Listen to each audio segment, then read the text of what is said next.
వందనాలు స్తోత్రం దేవా. ఇగో మా తండ్రి శ్రమలో మీ పాత సన్నిధిలో మేము ప్రార్థన చేసుకుంటున్నాం.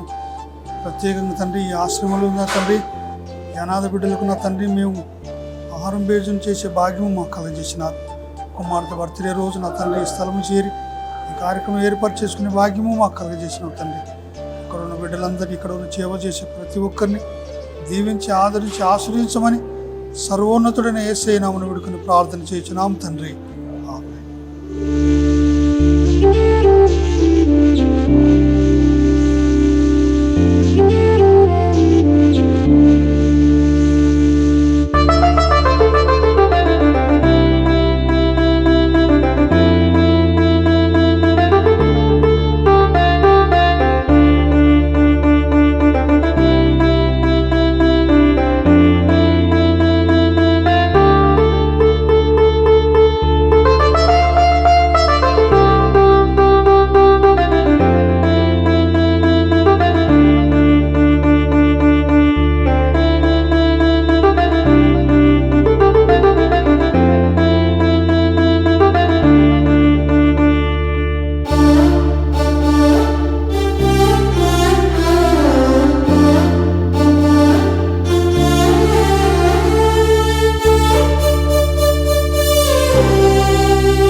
అమ్మ నాన్న పుణ్యక్షేత్రం ఇక్కడ ఉన్నదని అంత నామమాత్రంగా తెలుసు, కానీ మా బామ్మారిది అన్ని డీటెయిల్ తెలుసుకొని ఇక్కడైతే చాలామంది అనాథలు ఉన్నారు, అక్కడికి వెళ్దామని నిన్న చెప్పడం జరిగింది.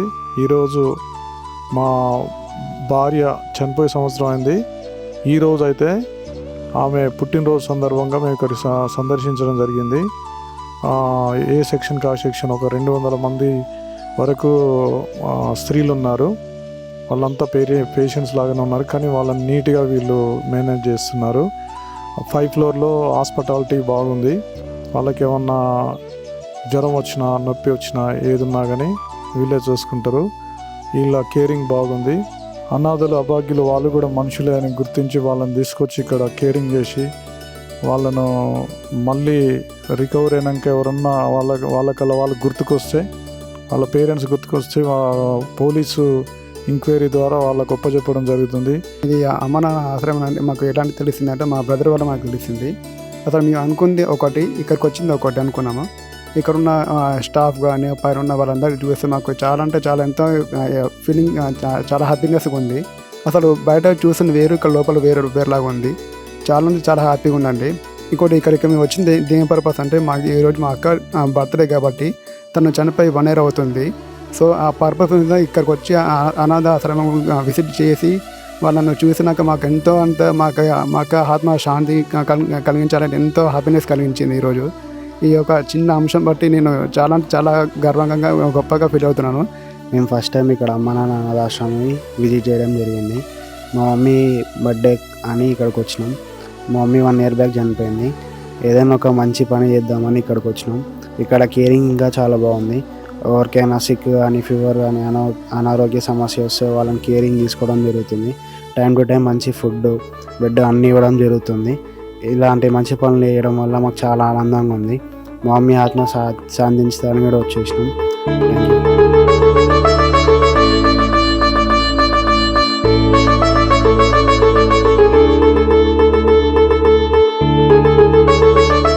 అమ్మా నాన్న అనాథాశ్రమంలోని అభాగ్యుల ఆకలి తీర్చేందుకు మానవతామూర్తుల అన్నదాతల సహాయాన్ని కోరుతున్నాము. ఈ రక్షణాలయంలో జీవిస్తున్న నిర్భాగ్యులకు 3 పూటలా అన్నదానం చేసేందుకు నిత్యావసర వంట సామగ్రి నిల్వలు సరిపోక ఇబ్బంది అవుతోంది. ఈ స్థితిలో ఆకలి తీర్చే మానవతామూర్తుల సాయం కోసం ఈ అభాగ్యులు ఆశగా చూస్తున్నారు. దయగల దాతలారా, వీళ్ళు మీ బిడ్డలే అనుకుని నిత్యావసర వంట సరుకులను అందిస్తే వాళ్ళ ఆకలి తీరడం ద్వారా ఆ పుణ్యమంతా మీకే దక్కుతుంది. సేవాభావంతో మీరిచ్చే కేజీ బియ్యంతో నలుగురు అభాగ్యులు కడుపు నిండా తింటారు. 3 పూటలా 1800 మంది ఆకలి తీర్చాలంటే ఎంత కష్టమో ఒక్కసారి ఆలోచించండి. దయచేసి బియ్యము, పప్పు, నూనె, కూరగాయలు ఇలా ఏదైనా సాయమందించి శ్రీ పుణ్యలింగేశ్వరుని అనుగ్రహానికి పాత్రులు కండి.